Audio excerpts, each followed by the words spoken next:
What is up, Prop Shop YouTube? Austin Trades NQ back with another masterclass video today. The most important long format video on this channel to date, Risk Management Masterclass. We're going to break the video down into actionable pillars that we can actually understand both the psychology of risk management, kind of my process and perspective on stop losses and why you need to be using them in your futures trading journey. And then as always, real-time execution examples. The market is open right now, Wednesday, January 14th, 2026. And I wanted to use today a pretty volatile, pretty actionable trading session to get into the details of all of this. But before we do that, again, the verticals that I really want to tackle today, first and foremost being psychology, second being stop losses and everything to do with them, and third being execution. So the charts are going to be open. We're going to be using these charts very soon here. But before we get into that, why are most traders struggling to generate consistent success? I believe it's largely because of this idea they have about trading. They want to make money. They want to make money now. They want to make more money than they can probably currently keep up with, both psychologically and technically, but they don't have a real why, an understanding of what the variables of this game are, game theory, and how to improve with real measurable skills. And that's really what I want to tackle psychologically here, the measurable skills, because if most people are failing and most people are trying to make money, what can we do on a day in and day out basis to develop best practices to become a professional risk manager? I want to start viewing markets differently. I want to start interacting with my edge differently. And that's really the psychological frame that I'm going to offer for you guys today, which is if most people are failing, why is that? And if this resonates with you here soon, hopefully we can help you find some clarity in your process. I largely believe, again, it's because they don't have an identity. They don't understand that to be successful at trading, the skills that are necessary are very identifiable. First and foremost, being idea generation, skill number one. What is our edge? Where are we coming up with ideas? Where are we trading, which allows us to actually execute with confidence? Skill number two being risk management, and skill number three being profit management. I think these are the three skills, if we kept trading simple, that allow us to recognize and distribute our focus, our time and attention appropriately and say, what do I need to work on? What do I need to get better at? What am I currently failing at? And again, for most traders, it's not idea generation. Idea generation being how we determine when we should enter the market, what our specific edge is. It's usually number two, risk management. Traders have ideas, and whether those are, again, EMAs. ICT is going to tell you that EMAs are not good, but again, this is a pretty good entry. At the same time, traders will tell you ICT isn't good. I see a fair value gap into an inversion that was really A+ for downside setups. The thing about it is, neither of those are really fundamentally my personal edge. And I say this to say, we could spend years generating better ideas.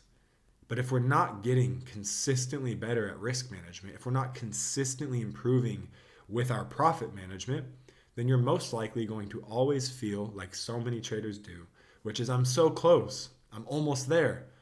And then something just stops you, whether that's a big red day, a big red week, usually has to do with risk management and a bit of profit management.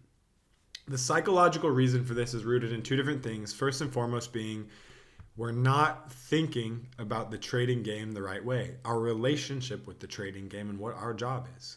To be a professional risk manager is to be consistently focused on generating quality ideas and managing risk around those ideas. Not entering trades because you think they're going to work out, which unfortunately for so many of us is true. If you looked at your fills, the reason you hold your losers for too long, the reason you fail to hold your winners for long enough is because of this idea called the disposition effect. You are so focused on your idea being correct that, hey, if it's not, you're going to feel pain. And the crazy part is, if the idea is correct, ironically, the disposition effect, a real psychological effect that happens, you can Google it if you'd like, is that you become risk-seeking in a losing trade and you become risk-adverse in a winning trade. So you spend 10 hours a week trying to refine your edge and get better at understanding how to read the market. But then once you're actually in a trade, when it's time to execute, the issue is that all that time you spend on idea generation prevents you from focusing consciously and subconsciously on being a professional risk manager, which is a much different frame than taking winning trades. I say all this to say psychology, identity, clarity, those things fuel our behavior. And so if you want to change the issues that you're currently experiencing or just gain clarity and confidence in your ability to manage risk and profit, it starts with viewing your process differently. You don't need to fight the market. You need to develop data and have real edge so that when your edge provides itself, right? We had second buyers today. We had short side setups today. We had another short side setup today. Took these, traded them with friends, talked about them live. We'll post it on X for accountability and transparency. But the goal is not to take winning trades, to position myself to manage my edge consistently. That's what being a professional risk manager looks like. So before the day even starts, 5, 10, 15 minutes of making sure that you're psychologically prepared not to trade, but to be a professional risk manager. Because again, the skills that move the levers of this business are idea generation, risk management, and profit management. My ideas are covered when the market's closed. We generate zones, market traded around those today. I set alerts. And if you're actually consistent, if you're actually honest with yourself, then all of your trade reviews and your back testing and your forward testing, the data-driven edge development that gives you confidence, that stuff is done not when the market is open. So if you're spending all day finding great trades and then becoming emotionally flustered once in any trade, we might need to reframe how we're viewing the market. Are you seeking to be in winning trades, or are you waking up and choosing, there's a big emphasis on that, choosing to be a professional risk manager? Why? Because most people are failing, and most people are not doing what I just said. They are looking for more edge, they're trying to create more edge, and that's a lot different than being consciously and subconsciously rooted in what it feels like and looks like to win the mental game of trading. Now, the disposition effect being the next critical thing we need to overcome if we already understand these things. So if you're not necessarily completely new to trading, you understand what it might look like and at times what it feels like to be a professional risk manager. We're going to get into that with stop losses and execution. Then the next thing that's probably preventing you from being successful, your C game, the constraint in your process, if we want to use a little bit more technical business terms, is going to be the disposition effect. It's this idea that we've already covered, which is that you are going to be risk-seeking in a losing trade, you're adding to losers, and risk-adverse in a winning trade. And if you pause for a second and ask yourself, when's the last time you scaled out of a losing trade? When's the last time you scaled out of a winning trade? And I'm not trying to tell you to change your process. I'm simply making an argument that if you ask yourself that question honestly, the truth about who we are as humans, who we are as traders, and how our psychology has an impact on our performance is rooted in that exact question. I guarantee 99% of people listening have not scaled out of a losing trade recently, but they are 100% scaling out of their losing trades too early. Their winning trades too early.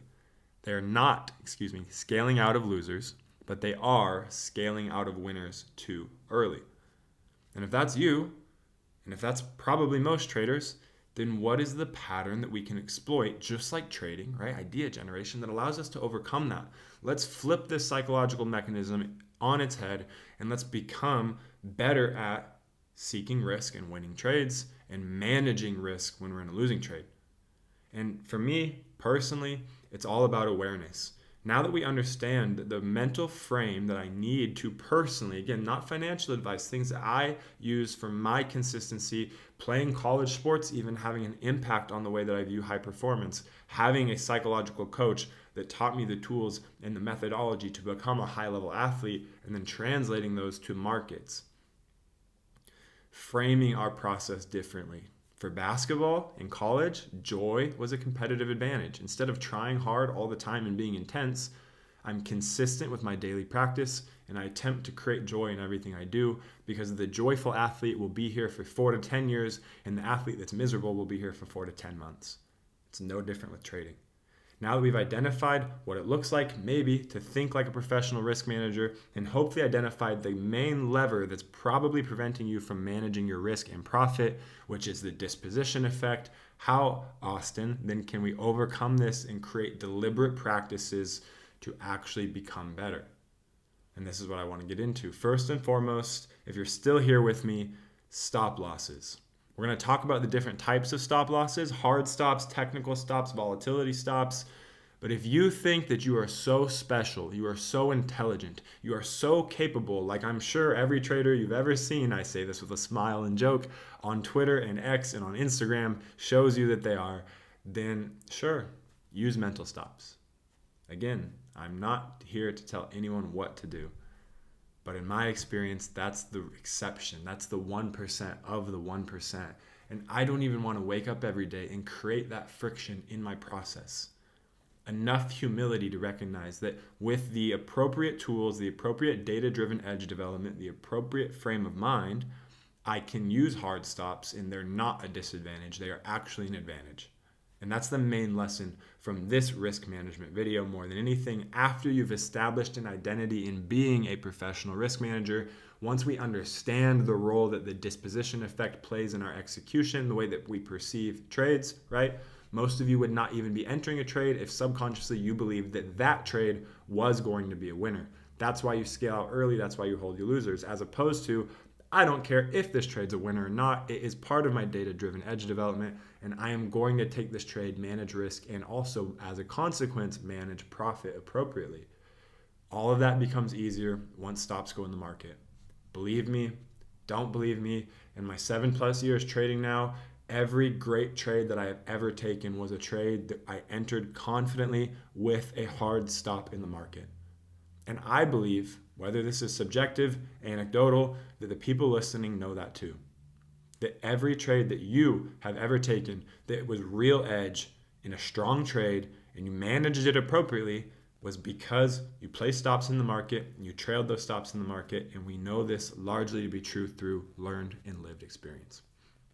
So now that we've covered stops and using stops, what type of stops could we use on a day like today? Can we use some execution examples? And what are the differences between some stops in the futures market and in any market really, but specifically the futures market? First and foremost, I'm going to cover some hard stops and what that means to me. Hard stops being a fixed point delta value or dollar value that you're willing to risk, whether that's futures, options, equities, or just in general on your portfolio. For some people, that might be 5% of their portfolio, 1% of their portfolio. For some people, that might be a fixed risk of 20 to 40 points on the NASDAQ, and et cetera, right? A list goes on and so forth, $200 to $300, $3,000 worth of risk per trade. We can use any numbers you think of. It's just a fixed number with whatever data set you choose that you trade by. So every trade you enter within that individual asset class, let's use NASDAQ for simple examples, you would be risking $400 at most. That's a hard stop. You'd be risking 40 points at most. That would be a hard stop. You're risking 4% of your portfolio at most. That would be a hard stop.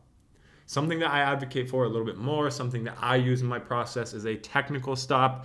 And a volatility stop is going to be something very similar to a technical stop. I want to cover the nuance a little bit in this video just for people that might have some real experience trading. But a technical stop, a good example of that, I got short the NASDAQ here. I almost got stopped out of this trade. I did talk about this live with the friends I trade with, as I've talked about a bunch on this channel. But I put my stops right above 700 here. I thought that was like the overnight low prior structure. I really had 40 points worth of risk. So like I said, it was literally right above 700.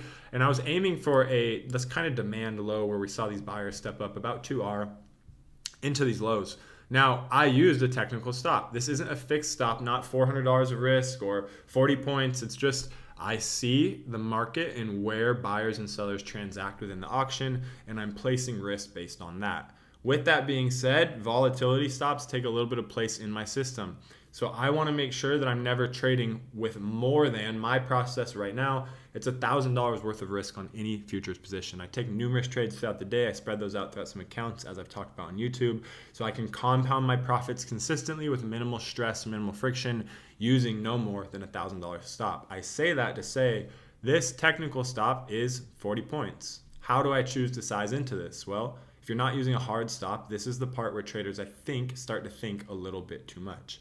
I use a blend of a technical and volatility stop. So now that I recognize the market is at a 40-point risk here, my sizing is relative to that $1,000 risk. So for me, taking about 10 micros here would be an $800, almost $1,000 risk, or taking 5 micros here would be about a $400 to $500 risk.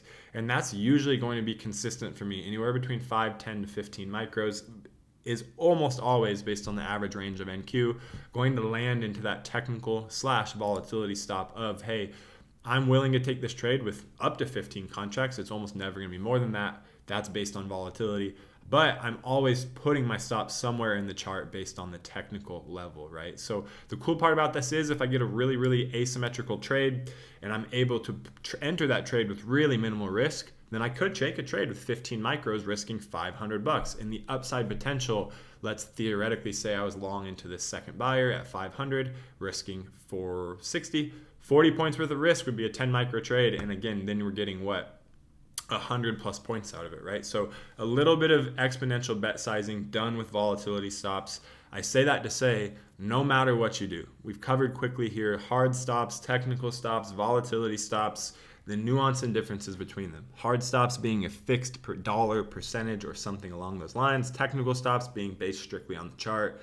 And then volatility being something where it's pretty similar to a technical stop, but our exponential bet sizing comes into place in context relative to today. The NASDAQ had about 50 to 80 points of range on its initial 5-minute candles. That's going to be a day where I'm looking to size a lot closer to 5 to 10 micros. If I'm seeing volatility closer to that 30 to 40 points, I'll usually size into that. And that's just a reflection of quick math in the recognition that, technically speaking, I'm not willing to lose more than about $1,000 on any trade to keep my fixed losses on the day and my wins pretty linear, pretty consistent. So just as a review, we're about 3/4 of the way through this video at the absolute most in terms of concepts. We're going to get a little bit more into execution here very quickly because that's most important.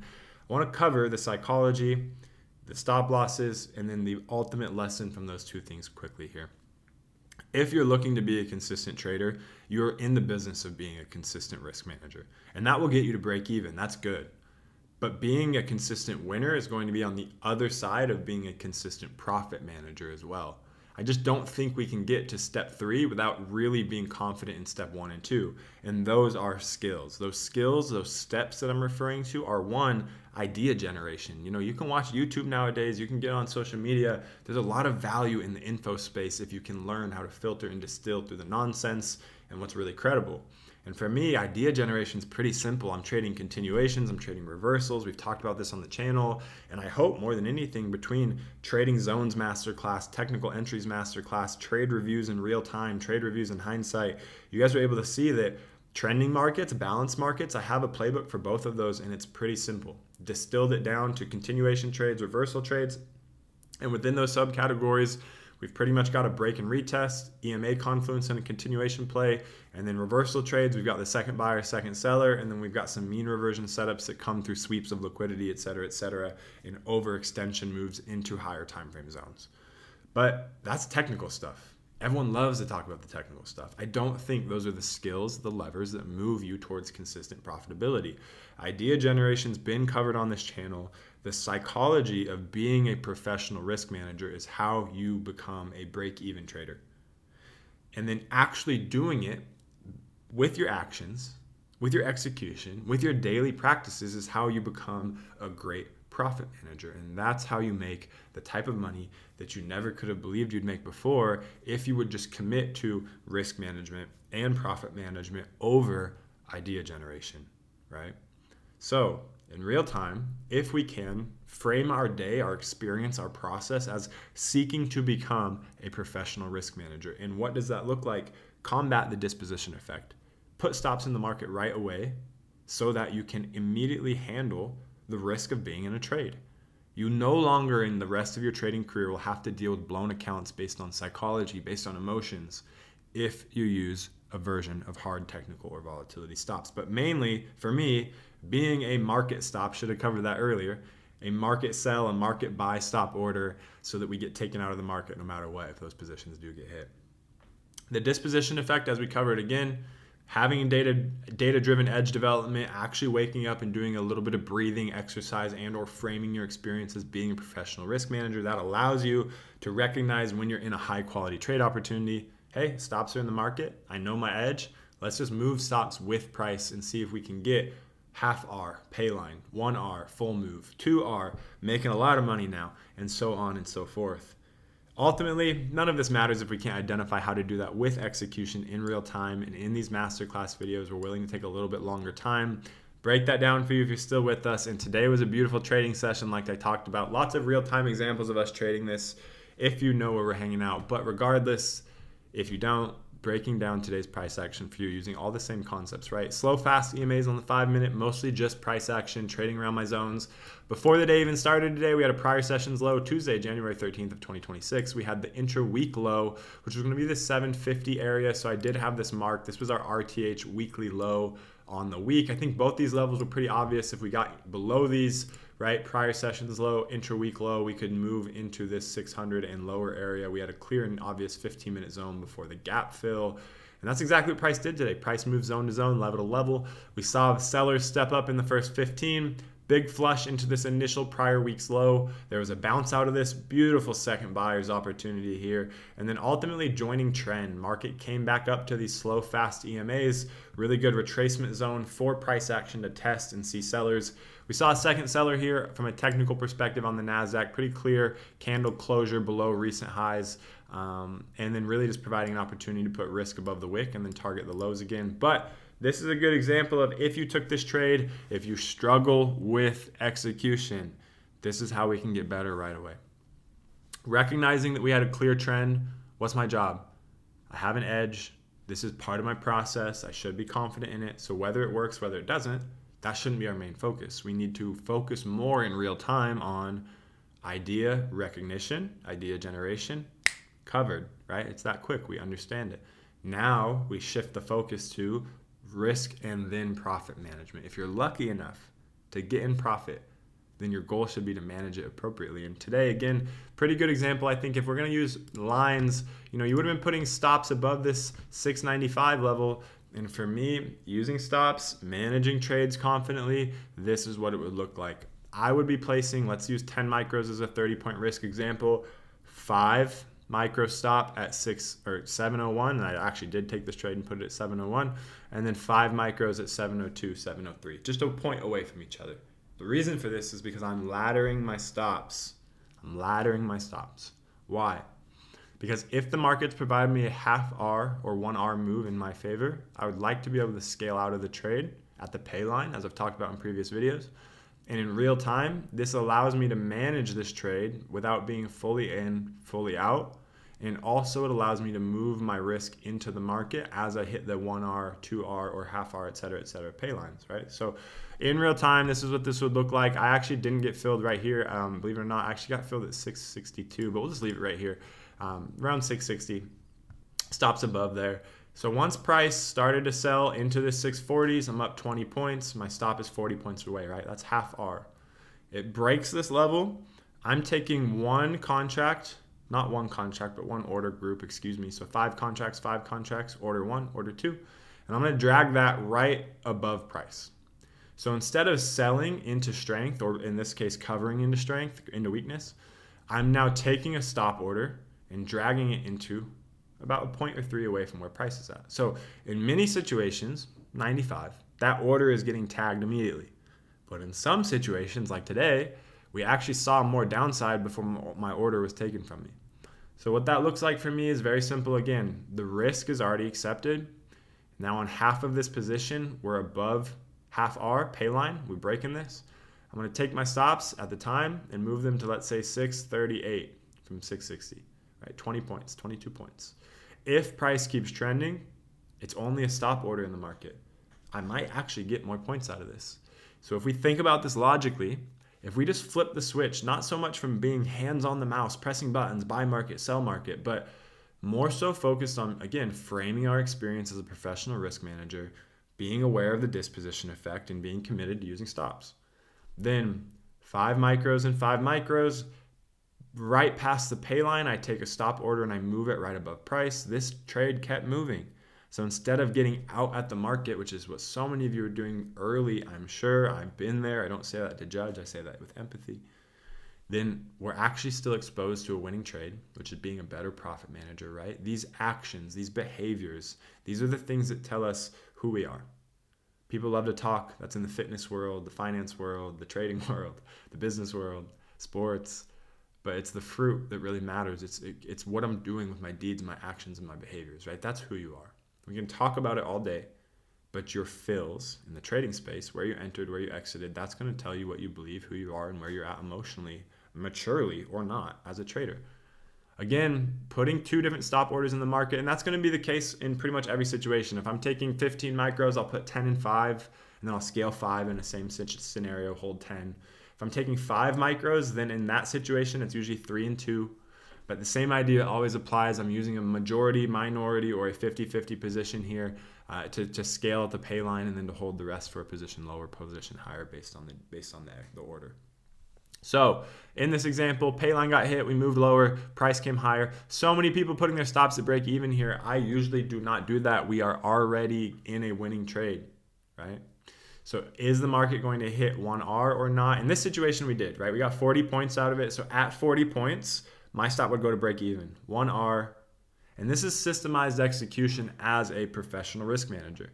If you're paying attention, you're following along, this isn't too complex, too confusing, then you'll recognize instead of thinking so much and selling at the market, buying at the market, I'm just trading in systemized blocks of half R, 1R, 1.5R, 2R, and so on and so forth. So as the day starts, I've spent 5 to 25 minutes, usually 5 to 15, framing myself psychologically to become a professional risk manager. And that's the big part. It's not natural. You have to commit to this. I know everyone wants to believe they're going to wake up on a beach and get on their laptop and then just open their phone and get on TradingView and make money. But I'm serious about running a winning trading business, a consistently profitable trading business. And I don't believe I'm so special that I can just wake up with my mushroom haircut and my Lamborghini and I can throw on my Rolex and I can just make money because I opened up my laptop and, ooh, I'm really good at trading. It's hard. It requires, for me at least, a higher degree of commitment to standards and routine. It requires a unique psychological approach to being a risk manager. And that's why this video is so rooted in psychology, because guess what? That's the majority of risk management and profit management. And once we flip the switch, once we've accepted, I will use hard stops in my process. I will accept that being a professional risk manager is more important than seeking winning trades. I will accept that the disposition effect is real and that we feel more pain losing money than we do being gifted money, and so on and so forth, and so many different finance examples that we could talk about. The Psychology of Money is a great book to read. A little bit beginner introduction stuff, but it's a phenomenal book if you do have some questions about some of these concepts and some of these ideas. But in real time, what does execution look like? What are the best practices for execution? We're covering that, right? And we're going to keep covering it because in these masterclass videos, I want to make sure the ideas, the concepts, they hit home, they stick. And I'd like to assume that if you're watching these consistently, you follow along and you're not like the average trader that just gets off of a video after 15 minutes and assumes, probably not, closer to 5, and assumes that they have everything they need to be successful. Then I think you're still here, you're still listening, and you're probably going to get some value out of these execution examples. So we had another short side setup today. Markets broke range, came back into structure, technically testing this, but where are EMAs at, right? Slow, fast EMA, we have structure above. We do start to see some rejections forming here, 2-minute structure building. Continuing to just give some highlighted examples, right? These are trades we took. We talked about them in real time. This is a short side setup. We broke the low of this candle body on the 2-minute. My risk would have been above this pivot on the 600 level using psychological numbers, right? Volatility stop, not just technical. We have a psychological pivot overhead. I'm comfortable with 30 points of risk. And if we're going to target a new pivot, new structure, it'd be this 50, 60.12R area, right? And same concepts apply. In this situation, 5 micros, profitable on the session, almost into the lunchbox hour, which is what I call it.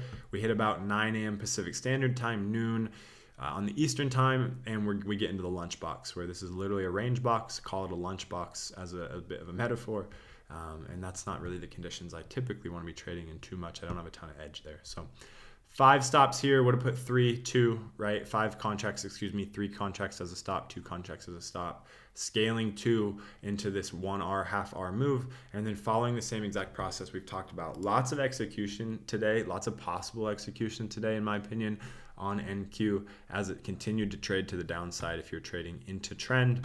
And once the trend flipped around 500, we talked about this level intraday today being kind of the zone where if price could get back above this, right? You saw it, we closed, we got back above this 500 area, another psychological pivot, and we just stayed below it for about 2 hours.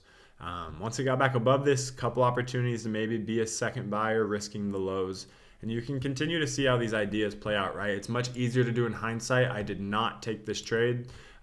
But as these lower time frames tested this higher low, and we're seeing a flip in trend around 500 now, we would anticipate the market moving higher. Risk could easily be low of day. I know it's a little bit more risk than most people would probably use, but I'm not, this is the way it sounds, not most people. I'm just trading the technical chart, the volatility based, right? So if it's going to be 50 point stops instead of 30, we'll take 5 micros instead of 10. It's really the same math. We don't need to get too scared by it. So same idea. If we took an entry here, we would have been targeting structure, which would have been 1-to-1, scaling at half R, moving those stops up, moving stops up into break even at 1R, and then hopefully continuing to trail higher for a bigger picture move as this took place while I was filming this video. So this is the Risk Management Masterclass. I don't want to talk for too long because I think we really covered the specifics, the verticals that I wanted to cover in this video today, which again, primarily being if you're serious about trading, whether that's higher time frames, lower time frames, your job is going to be distilled down to measurable and malleable skills.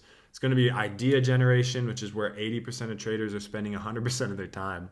And the other 20% are probably somewhere in the middle, right? They're getting better at risk management. They're still trying to generate better ideas.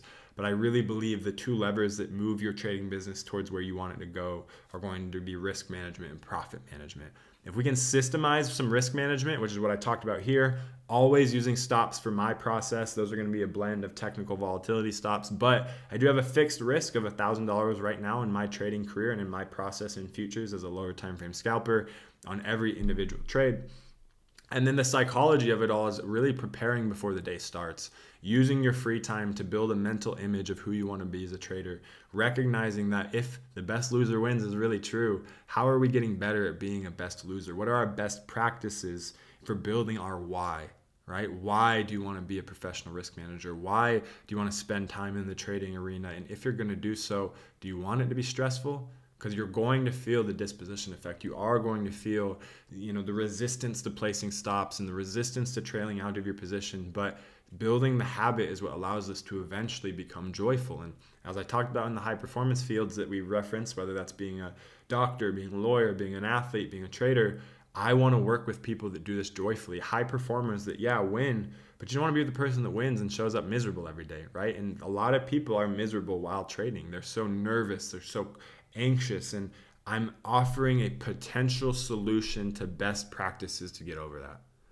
Frame your trading process as becoming a professional risk manager. Be aware of the role the disposition effect, takes place in your trading, and commit to using stops. Commit to using hard stops, technical stops, or volatility stops.